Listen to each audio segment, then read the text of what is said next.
vamos estar meditando nesta noite. Atos, capítulo 1, versículo 8.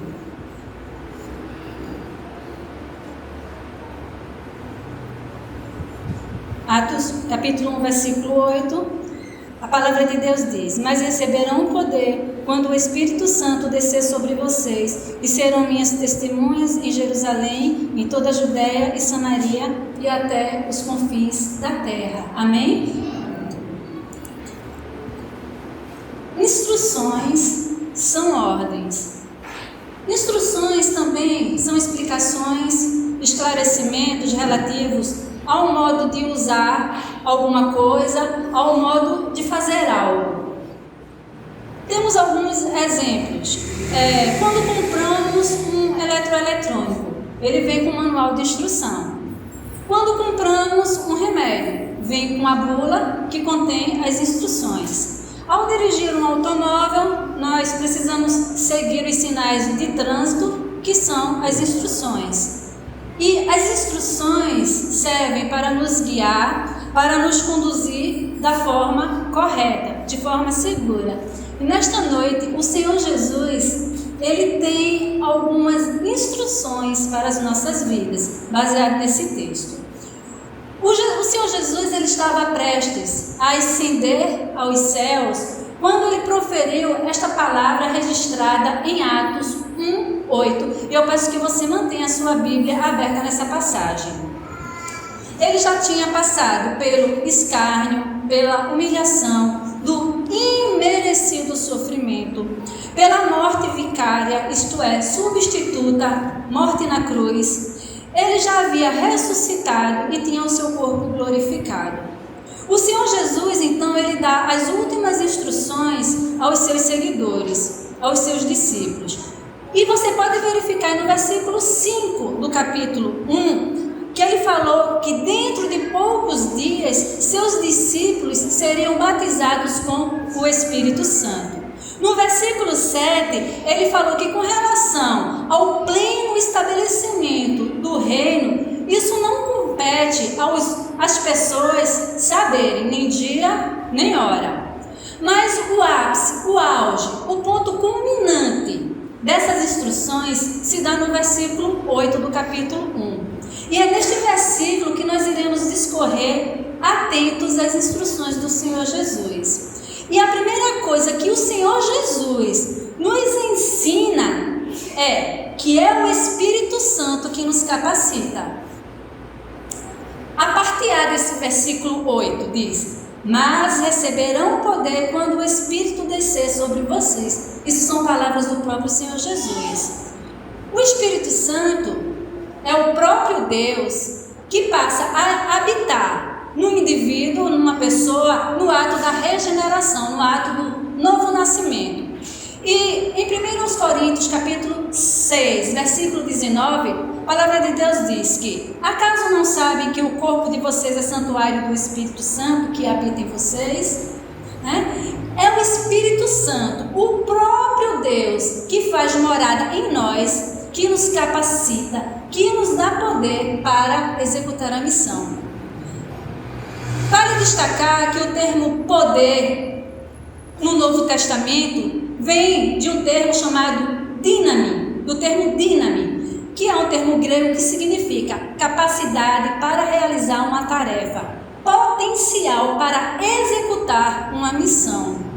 E nós somos incapazes, ineficientes, nós somos ineficazes, se tentarmos realizar simplesmente tal missão por nossas forças, por nossa capacidade. É o Espírito Santo quem nos capacita. É através dele, é na condução dele, é no poder dele que nós podemos realizar a missão a qual nós fomos incumbidos. O próprio Senhor Jesus, veja só, o próprio Senhor Jesus, ele realizou as obras no seu ministério terreno no poder do Espírito Santo. Em Atos, no capítulo 10, versículo 38, diz que como Deus ungiu a Jesus de Nazaré com o Espírito Santo e poder, o qual andou por toda parte fazendo bem e curando a todos os espíritos do diabo. O próprio Senhor Jesus, ele executou seu ministério no poder do Espírito Santo. Até a ressurreição do Senhor Jesus foi no poder do Espírito Santo.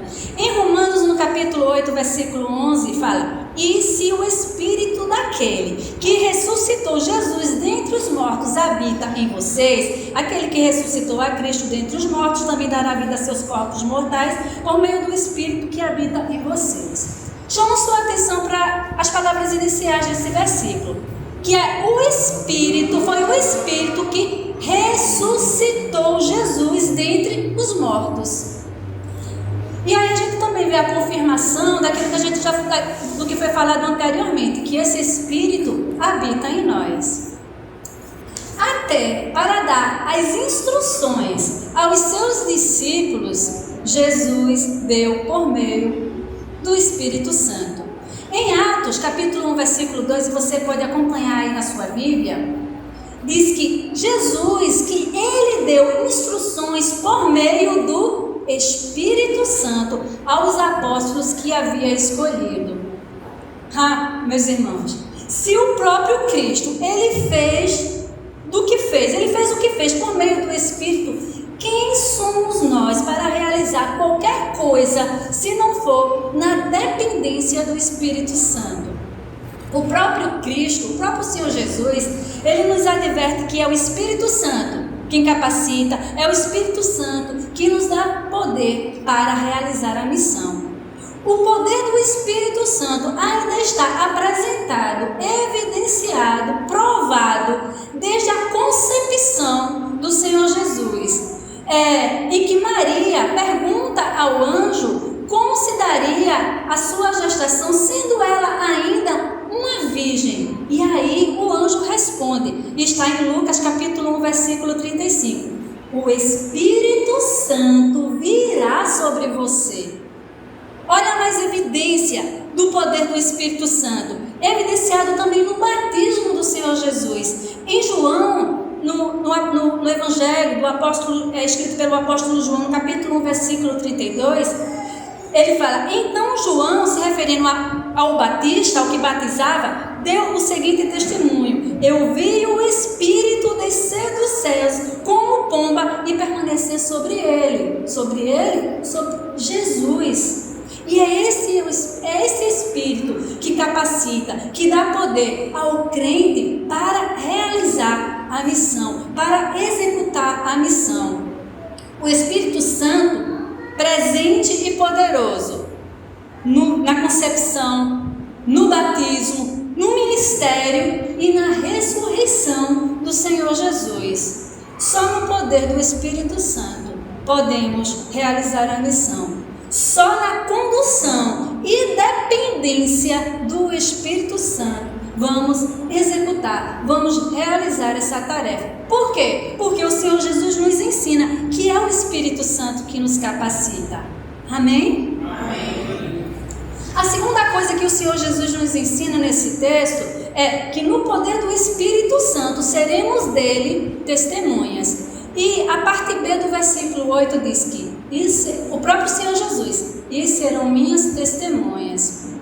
Já falei disso noutra ocasião, mas vou repetir, que uma testemunha é alguém que fala, e os irmãos devem saber, né? É alguém que fala do que viu e ouviu. Uma testemunha é alguém que fala acerca do que presenciou. Uma testemunha é alguém que fala do que sabe de fato. E o Espírito Santo, é Ele quem nos dá poder, é Ele quem nos capacita a falar acerca do que conhecemos do Evangelho do Senhor Jesus. Vale ressaltar que uma testemunha, né, fala do que conhece, vale repetir, ela fala do que ela viu e ouviu. Assim o Espírito Santo nos capacita a falar com intrepidez, com coragem, a partir, preste atenção, do que conhecemos, do que sabemos acerca do Evangelho. Portanto, se nós não sabemos, não conhecemos acerca da palavra de Deus, porque a gente não lê, porque a gente não estuda, não haverá haverá capacitação, não haverá poder do Espírito Santo. Por quê? Porque ele age a partir daquilo que a gente conhece, a partir do que nós sabemos. A expressão testemunha no Novo Testamento é mártires, e significa uma pessoa que dá informações sobre alguém ou sobre um conhecimento a respeito do qual o falante tem conhecimento direto. Ou seja, o significado de mártires, que foi traduzido para a gente por testemunha, no idioma grego, que é o idioma do Novo Testamento, significa exatamente alguém que fala daquilo que tem conhecimento direto. Precisamos conhecer, portanto, para testemunhar. Mas vale ainda destacar que o termo mártires, que significa, traduzido para testemunha, que significa alguém que fala acerca do que conhece, ele tomou um significado um pouco diferente para a gente, né? De alguém que sofre, de alguém que é maltratado. Por que esse significado para a gente? Por quê? Porque muitas testemunhas que se converteram ao Senhor Jesus, ao pregar o Evangelho, elas passavam a ser perseguidas, ser torturadas. Muitos perderam suas vidas por ter testemunhado das suas convicções. E aí nós precisamos ter essa compreensão que o fato de dar testemunho acerca de Cristo, nós podemos sofrer algum tipo de retaliação, algum tipo de perseguição, algum tipo de hostilidade. Por isso é que só o Espírito Santo é quem nos capacita e que nos dá força realmente a testemunhar. Por quê? Porque se nós sabemos que corremos riscos ao falar do Evangelho, a nossa humanidade inibe, impossibilita o nosso testemunho. Nós vamos ter medo, mas aí o Espírito Santo, ele nos dá ousadia e força para testemunhar. Testemunhar acerca de Cristo é desafiador. Sempre foi e nos nossos dias também é muito difícil. São ideologias, são filosofias, conceitos, princípios, valores, comportamentos, todos esses contrários ao Evangelho, contrários à palavra de Deus. E testemunhar acerca de Cristo, testemunhar do Evangelho é ir na contramão do sistema. E em dias de constitucionalização do pecado, em que o pecado tem se tornado lei, em que o pecado tem se tornado algo lícito, que tem se tornado legal, corremos grandes riscos do martírio, no sentido do sofrimento. Por quê? Por sermos verdadeiros mártires, no sentido de verdadeiras testemunhas. Mas há uma palavra de consolo para as nossas vidas, que tentamos ser testemunhas fiéis em meio a um contexto tão adverso, tão difícil. E esse consolo vem do próprio Senhor Jesus, das suas palavras registradas em Mateus, no capítulo 5, os versos 11 e 12, que diz: bem-aventurados serão vocês, quando por minha causa os insultarem, os perseguirem e levantarem todo tipo de calúnia contra vocês. Alegrem-se e regozijem-se, porque grande é a sua recompensa nos céus, pois da mesma forma perseguiram os profetas que vieram antes de vocês. Aí a gente escuta isso, soa bem aos nossos ouvidos? A verdade é que não soa bem. É algo antagônico, é paradoxal, a gente não consegue compreender. Jesus diz que eu seria mais que feliz, bem-aventurada, se eu for insultada, perseguida, caluniada por causa dele. Isso não soa bem. Por isso que só o Espírito Santo pode colocar, aplicar essas verdades nos nossos corações. Daí porque o Senhor Jesus nos ensina que só no Espírito, no poder do Espírito Santo, seremos dele testemunhas, porque corremos esse risco. Amém? Amém. E uma terceira coisa que o Senhor Jesus nos ensina é que o escopo, ou seja, o alvo da missão é de âmbito mundial, a ser alcançado por estágios. E a parte C do versículo 8 do capítulo 1 fala que em Jerusalém, em toda a Judéia e Samaria e até os confins da terra. E aí, então, vamos entender essas etapas, esses estágios, mas para isso é necessário fazer algumas considerações. A divisão da terra da nação de Israel, inicialmente se dava em 12 tribos. Mas nos dias de Jesus, e isso já há algum tempo, tinha sido sucedida por outro tipo de divisão administrativa em 4 províncias. Na província da Judéia, da Samaria, da Galiléia e da Pérea. E no texto de Atos 1:8, o Senhor Jesus ele destaca 2 dessas províncias, a província da Judéia e a província de Samaria. Jerusalém, a capital da província da Judéia, é o primeiro lugar que o Senhor Jesus destaca, que o Senhor Jesus ele cita. E em Jerusalém, o Senhor Jesus, embora ele tenha conquistado muitos seguidores, também ele teve grande oposição por parte dos religiosos ali em Jerusalém. Era em Jerusalém que estava localizado o templo, era em Jerusalém que estava estabelecido o Sinédrio, e para a gente entender melhor o que era o Sinédrio, uma espécie de, alguns dizem, de um Senado federal, outros dizem até Superior Tribunal. E o Sinédrio, ele tinha autoridade sobre os assuntos religiosos, cerimoniais e civis. E o Sinédrio, ele era composto em média por 70 membros, que pertenciam a 3 classes, a 3 grupos distintos da sociedade judaica. O primeiro grupo era um dos principais membros da aristocracia sacerdotal, o segundo é dos doutores da lei e o terceiro grupo dos anciãos que representavam a aristocracia civil de Israel. Então esses 3 grupos formavam o Sinédrio, o Senado ou o Superior Tribunal Federal. E o sumo sacerdote em função, ele era o presidente. E esses, em sua maioria, ou pelo menos em grande parte, eram opositores, eram contrários aos ensinamentos do Senhor Jesus. Os religiosos, a elite política e religiosa de Jerusalém.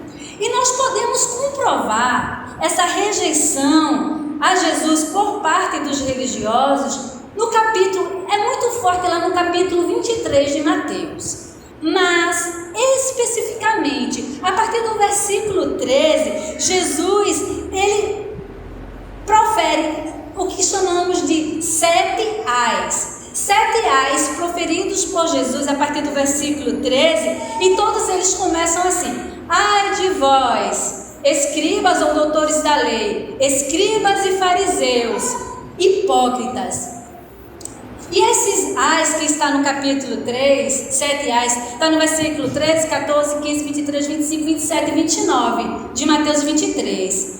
E todos esses ais, ai de vós, doutores da lei e fariseus, hipócritas, era assim que Jesus começava, cada um desses ais. E todos eles direcionados a esses religiosos. Mas esses ais culminam no versículo 37 desse capítulo 23. Lembra de Jerusalém? Estava o templo, o Sinédrio. Ali era a capital religiosa de Israel.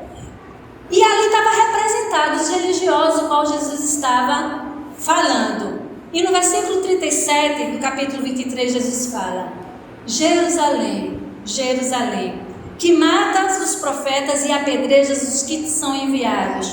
Quantas vezes quis ajuntar teus filhos, como a galinha junta seus pintos debaixo das suas asas, mas tu não quiseste. Jesus expressa, culmina a atitude dos religiosos nesse versículo, apresentando a plena rejeição. Foi em Jerusalém onde o Senhor Jesus foi rejeitado e crucificado. Eram os religiosos, os mestres da lei, os fariseus que o perseguiam. Às vezes, preste atenção, eu não estou generalizando, para eu não ser mal interpretada. Às vezes, é dentro da própria igreja que nós sofremos algumas dificuldades. E antes de ir a Samaria, porque a ordem também é ir a Samaria, antes de ir a Samaria, nós precisamos testemunhar, falar do Evangelho para os que estão em Jerusalém. E isso representa dentro da igreja. Dentro da igreja. Precisamos pregar para aqueles que estão na igreja, que estão aqui por mera adesão e não por genuína conversão. E essa é a ordem, essa é a instrução do Senhor Jesus, do nosso Mestre Jesus. Nós precisamos começar a testemunhar acerca do Evangelho em Jerusalém, ou seja, na igreja, na própria igreja, onde, infelizmente, mais uma vez, eu coloco aqui uma ênfase nessa minha palavra. Infelizmente, há também, em alguns casos, rejeição, retaliação e até perseguição. Essa situação, ela é bem descrita numa frase de um pastor bem famoso, o pastor Hernandes Dias Lopes, quando ele diz acerca do crescimento da igreja evangélica no Brasil.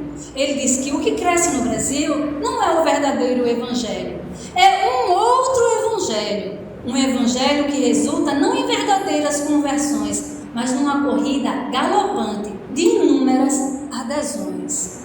E infelizmente a gente está vivendo dias parecidos com o do Senhor Jesus, onde muitas pessoas se dizem religiosas, mas não recebem o verdadeiro evangelho em seus corações. E o estágio seguinte é toda a Judéia. E isto é, a mensagem ela deve se estender por toda a província. Ela vai se alargando, certo? E precisamos ir alargando o território pregando, que começa de forma local e vai se estendendo. Agora, depois da província da Judéia, Jesus também fala de Samaria, que era uma outra província, lembra? E a Samaria inclui que nós precisamos levar a mensagem, precisamos ser testemunhas para pessoas que supostamente nós temos algum tipo de aversão. Pessoas para quem nós temos dificuldade de nos aproximarmos. Pessoas que se a gente pudesse, quando visse ela, quando a visse, e vindo ao nosso encontro, a gente atravessaria para não falar. São os samaritanos que a gente precisa pregar. Lembra que os samaritanos eram uma mistura de povos estrangeiros, de povos idólatras. E lá em 2 Reis, capítulo 17, versículo 24, fala bem dessa mistura de povos. E que era uma mistura de povos da Babilônia, Cuta, Ava, Amate e Sefarvaim. Era uma mistura. E a religião em Samaria era uma verdadeira coxa de retalhos. E os judeus os consideravam impuros. Mas também são para esses que nós precisamos testemunhar. Precisamos ir às nossas Samarias. Sabia que nós também temos as nossas Samarias? Os lugares que nós temos dificuldade de ir, porque nós temos aquela aversão. Infelizmente, às vezes até repúdio, né? Para não dizer nojo, a gente fala repúdio, uma palavra mais bonita. Precisamos ir. As nossas Samarias, cidades impuras, idólatras, infiéis. Mas por fim o Senhor Jesus diz, até os confins da terra. E talvez esse não seja o nosso chamado, ir até os confins da terra, mas com certeza nós temos a nossa Jerusalém, a nossa Judéia, a nossa Samaria, e podemos e devemos testemunhar no poder do Espírito Santo. E amparar com oração e recursos financeiros.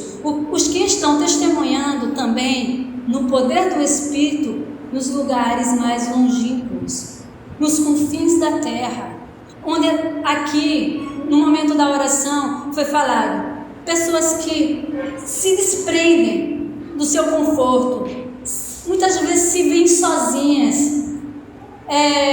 sem ninguém para conversar. São esses homens e mulheres, muitas vezes, que têm a sensação de desamparo, porque são enviados, mas muitas vezes não têm as suas plenas necessidades, suas necessidades totalmente supridas.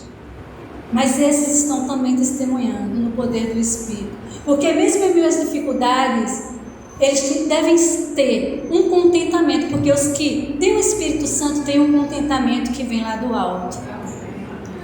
E assim nós aprendemos com o Senhor Jesus nesta noite, que é o Espírito Santo que nos capacita, que é no poder do Espírito Santo, só no poder do Espírito Santo que seremos dele testemunhas, e que o alvo da missão é de âmbito mundial a ser alcançado por estágios. Amém?